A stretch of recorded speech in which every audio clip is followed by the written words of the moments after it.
I am looking forward to the first day of school. Put on new clothes and get... Adik dengan kakak sarapan dulu sebelum pergi sekolah. Okey, adik dah comel sangat dah. Dah sekolah. Tadika. Sekolah Sekolah kebangsaan. Oh, pandainya. Tak kenalah ambil je kartu dik Adik dah nak. Okey, turun. Nanti turun lagi.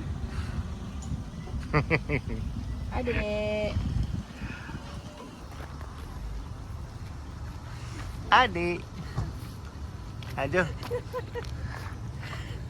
Tu jalan sana. Orang tu tengok adik kecil ke mama yang besar.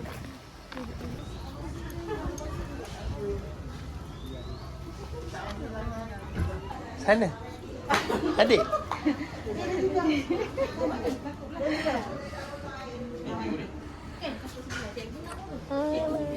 Cikgu Mi tahu betul.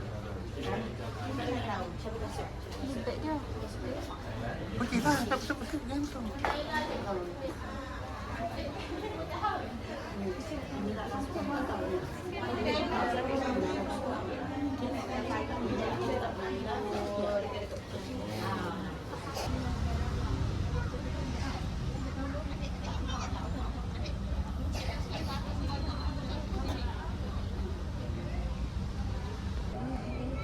Dari balik.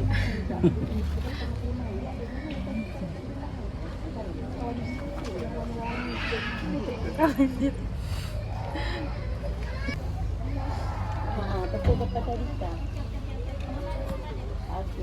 Okey, Kak. Nampaknya. Dia baik tu.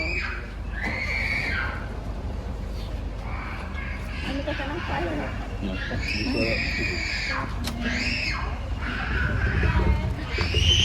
Kakak. Tolak je mama. Pergilah. Ambil lah gambar.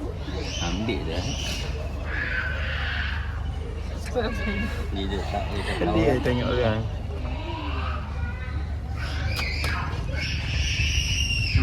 Yo.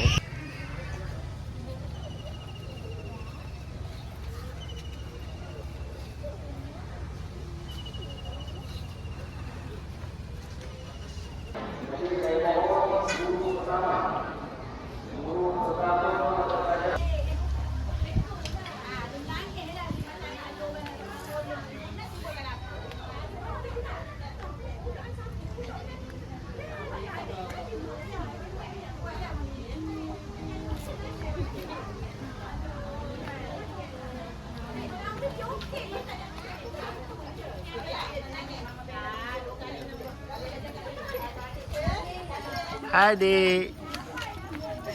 Hai.